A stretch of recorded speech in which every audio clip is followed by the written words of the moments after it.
இந்த 10 கோடியன் வக்கரம் பெற்றுட்டால் என்ன ஆகும்? நண்பர்களால் பிரச்சனை. அப்ப நண்பர்கள் ஏதாவது ஒரு விஷயத்துல இந்த சிக்னலுக்கு வந்தடா, வண்டி இடிச்சிட்டா, போலீஸ் நம்மளை கூப்பிடுறாங்க வாடா, வாண்டடா உங்களுக்கு வரும் பிரச்சனை. நீங்களே போய் நண்பனை காப்பாத்துற பேர் வழின்னு இந்த படத்தை ஞாபகம் இருக்கா இல்லையா? ஆமா சார், பெரிய வீட்டு பசங்கன்னா அப்படிதான் இருப்பாங்க.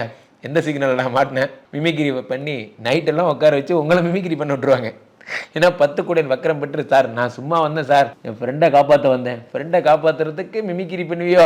ஓ, விடிய விடிய மிமிக்ரி பண்ண விட்டுருவாங்க. போன்ற விஷயங்கள்லாம் நடக்கும். ஏன்னா 10 கோடியன் வக்கரம் பெறும் பொழுது 11 கோடியனும் வக்கரம் பெறும் பொழுது நண்பர்களால் தேவையில்லாத பிரச்சனை. ஸோ நண்பர்கள் ஏதாவது ஒரு ஐடியா சொல்றாங்க, வாங்க நான் இது மாதிரி என் ஃப்ரெண்டு ஒன்று சொன்னாடா, ஈமு கோழி வளர்த்தலான்னு சொன்னா, கோயம்புத்தூர் பக்கம் ஈமு கோழி வளர்த்தனா ஈமு கோழி நல்லா லாபம். ஈமு கோழி வேணாம், ஒரு கீமு கோழி வேணாம். நன்றாக பார்த்துக் கொள்ளுங்க நண்பர்களே.